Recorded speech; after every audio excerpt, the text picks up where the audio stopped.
TV Câmara Fortaleza. A fortaleza da nossa cidade é você.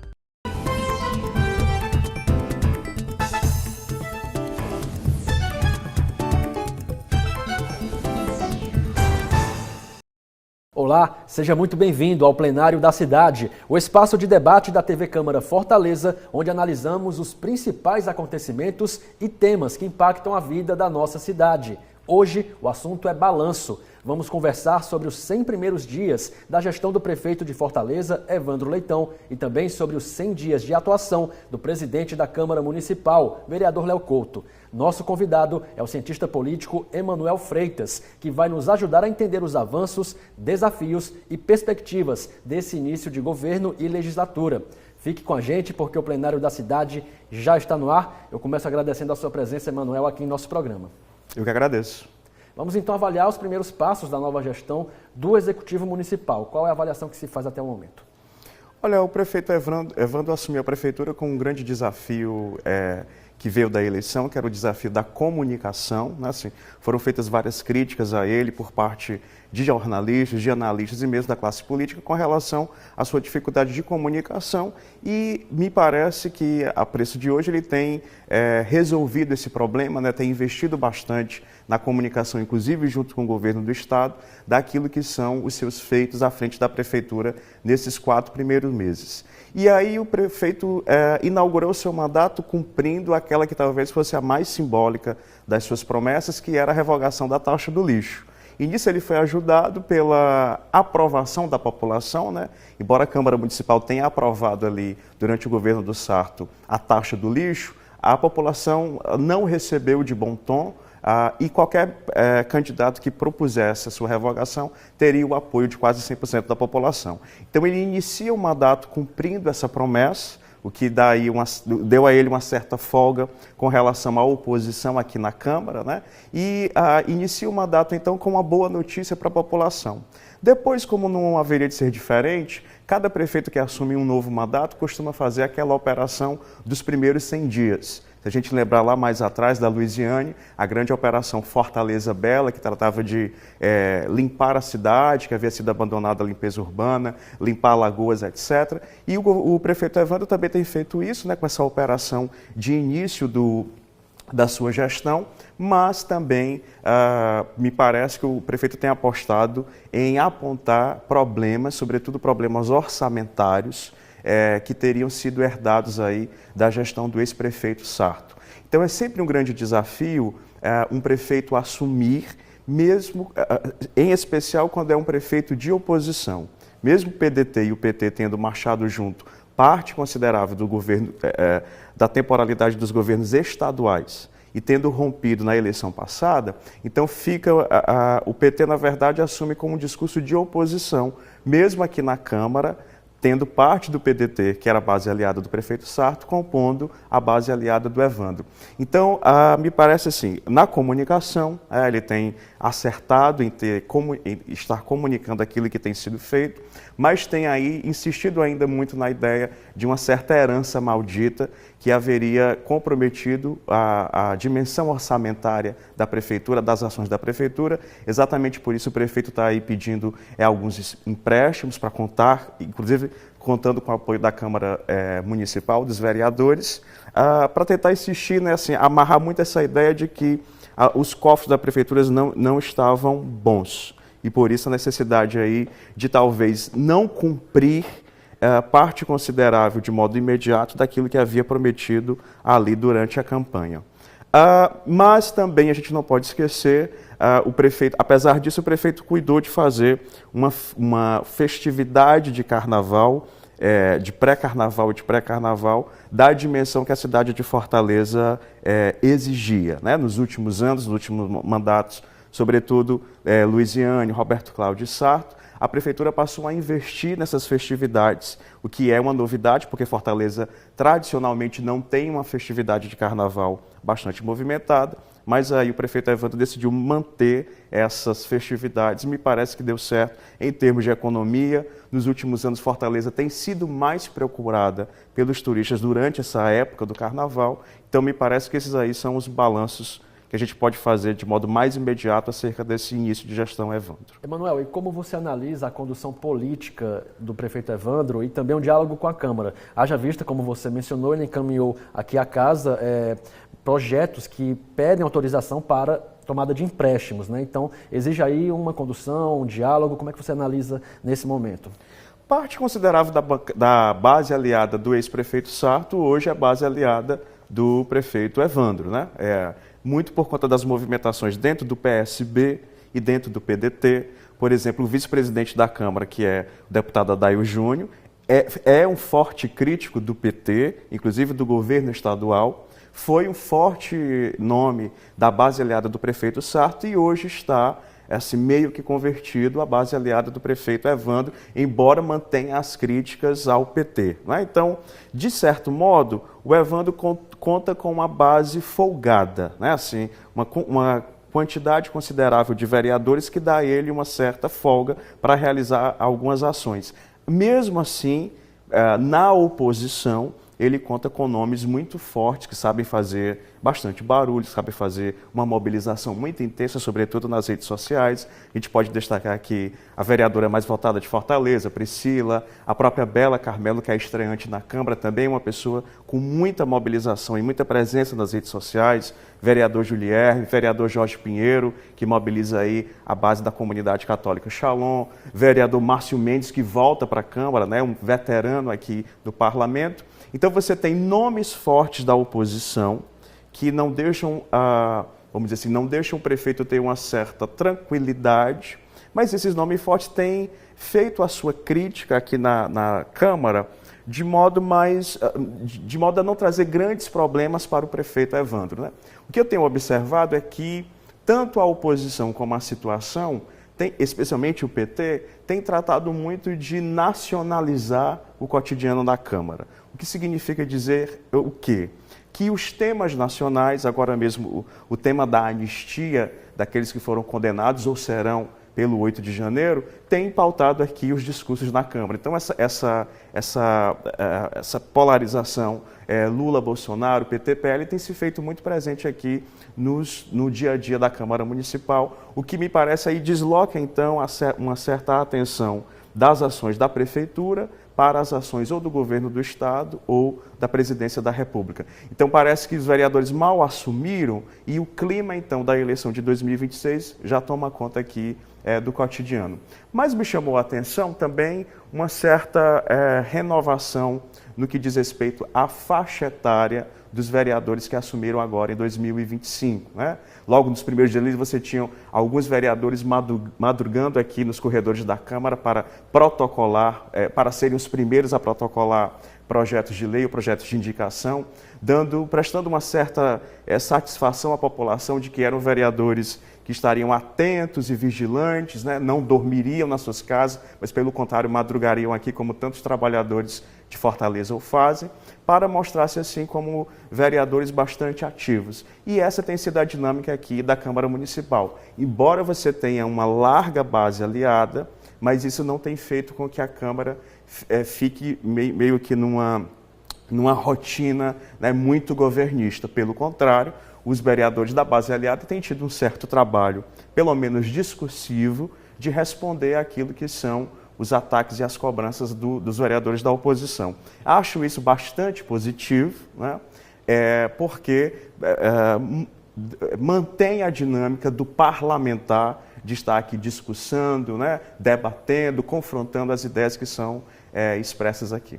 Emanuel, você percebe algum sinal de continuidade ou ruptura da gestão Evandro em relação à gestão passada? O prefeito tem insistido na ideia de que são duas gestões completamente distintas, né? O Evandro vem do mesmo grupo político que levou à vitória do Sarto, que é o mesmo grupo político que tinha levado à vitória do Roberto Cláudio, mas que, por sua vez, era um grupo que havia rompido com o grupo da Luiziane, né? Se a gente fosse fazer uma genealogia. Então, o que me parece é que, como houve o rompimento ali PT-PDT na eleição de 2022, que acabou reverberando na eleição de 2024, e como as críticas do prefeito então o prefeito Sarto, à candidatura do Evandro, e o apoio que o prefeito deu, e parte do PDT deu no segundo turno ao André, isso fez com que a gestão Evandro chegasse com uma missão importante, que era de manter essa crítica ao ex-prefeito. Embora quadros do secretariado, né, vereadores que compuseram a base aliada do Sarto, como eu havia falado anteriormente, hoje compõem a base do Evandro, o símbolo, volto a dizer, o vice-presidente Adair Júnior e tantos outros, né? Mas o prefeito, então, tem insistido nessa ideia de que teria herdado uma prefeitura quebrada. Esse tem sido o discurso desde que ele assumiu a prefeitura em janeiro. Também esse tem sido os discursos que os vereadores da base aliada aqui, sobretudo os do PT e os do PSOL, têm feito com relação à gestão passada. E é exatamente nesse momento em que os vereadores do PT, os vereadores do PSOL, têm assumido abertamente uma crítica àquilo que seria a herança maldita da prefeitura Sarto, que alguns vereadores do PDT, que compuseram a base do ex-prefeito, então se confrontam, e você tem observado aí um confronto discursivo entre vereadores da própria base aliada. Porque quando o PT, quando o PSOL, quando o PSD chama a ex-gestão para as críticas, então o PDT que compôs essa gestão que passou é automaticamente interpelado a defender o ex-prefeito. Então você cria aqui meio abre aspas, uma esquizofrenia na base, porque a base hoje do prefeito em parte considerável, era a base do Sarto. E aí, quando essa base do prefeito hoje escolhe narrar uma certa herança maldita e atacar o legado do Sarto, então a própria base se divide para defender ali. Então, penso que o Evandro, nesse primeiro momento, tem se insistido na ideia de que são duas gestões diferentes. E, além de serem duas gestões diferentes, eles mesmo têm insistido em vários ataques ao prefeito.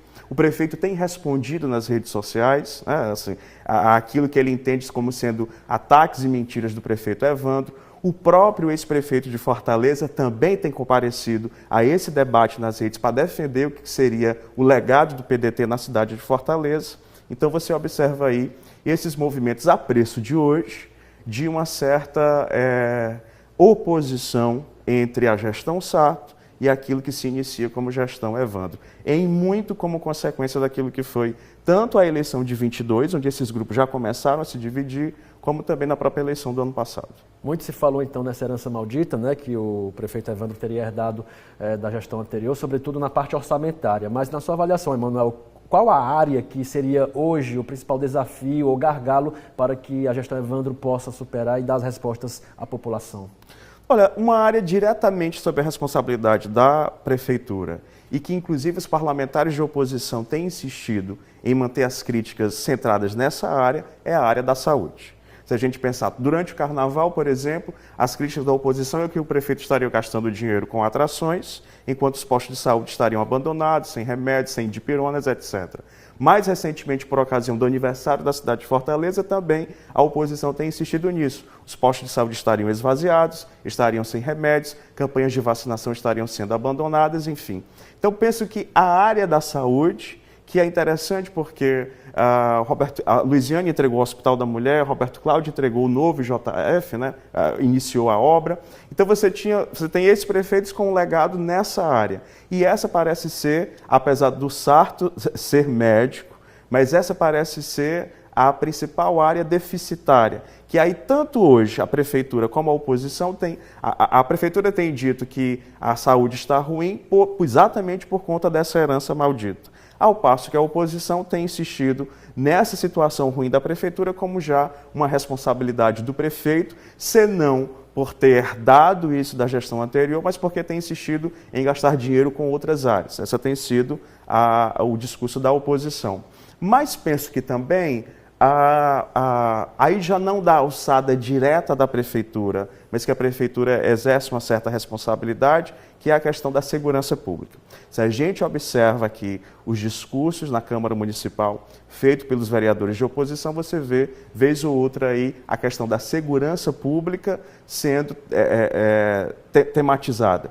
Exatamente porque parte da oposição insiste na ideia de que a Guarda Municipal deve ser armada, por exemplo, para que se aumente a sensação de segurança. E também porque, ao falar da insegurança em Fortaleza, a oposição está falando também de uma responsabilidade que é do governo do PT, né, do PT que governa o Ceará há quase 12 anos e que é o mesmo partido do prefeito de Fortaleza. Então, toda vez que você ataca a violência urbana aqui em Fortaleza, você está dizendo que essa é uma responsabilidade do PT, que é o partido do prefeito. Emanuel, agora a gente fala sobre os 100 dias, né, os primeiros 100 dias da gestão do vereador Léo Couto, à frente da presidência da Câmara de Fortaleza. Qual a análise que também se faz a respeito da presença do vereador Léo na presidência da Casa? Olha, um presidente bastante equilibrado, né, como tem sido a tradição dos presidentes da Câmara Municipal. Um presidente que vem de um partido da base aliada do governador Elmano e também do prefeito Evandro, e que tem conduzido aí os trabalhos com muita serenidade, né?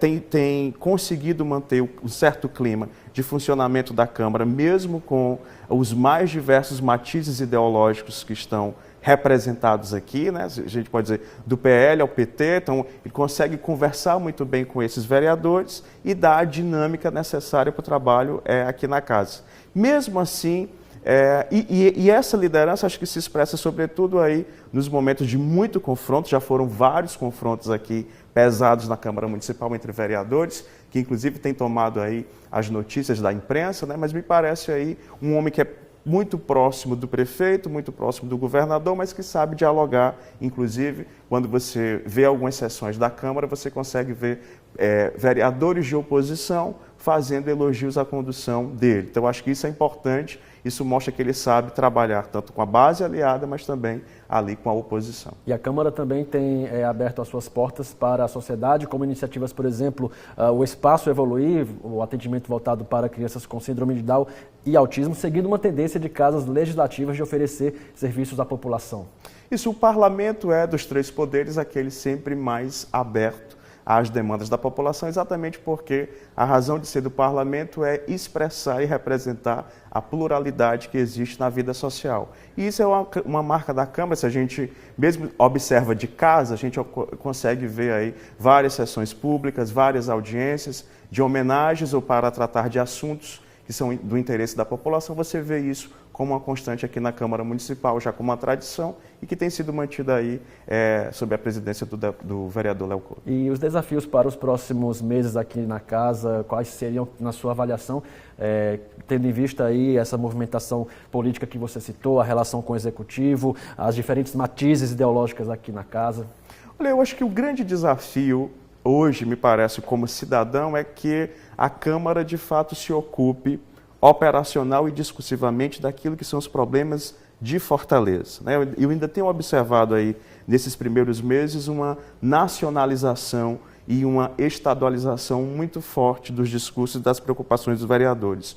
Ou seja, como se nós não estivéssemos em 2025, nós já estivéssemos em 2026, e aí é mais importante falar daquilo que são os problemas do Estado ou daquilo que são os problemas da nação, em vez de falar daquilo que são os problemas de Fortaleza.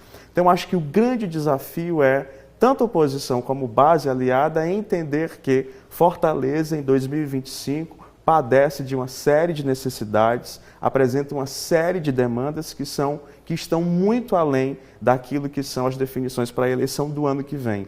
Então, me parece que essa seria a grande demanda do eleitor fortalezense, né? Que os vereadores, que são os legisladores, e também a prefeitura, olhassem para aquilo que são, também tendo em vista a vitrine que Fortaleza pode ser para a eleição do ano que vem, mas olhe para os problemas da cidade, as suas demandas agora em 2025. Então, eu acho que, se eu pudesse dizer assim, uma fortalezização da política e dos problemas seria mais importante agora para o eleitor de Fortaleza. Emanuel, muito obrigado pela participação. A gente aguarda você em outras oportunidades. Eu que agradeço.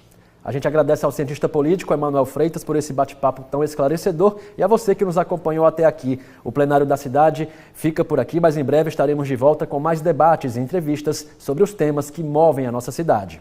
Até a próxima.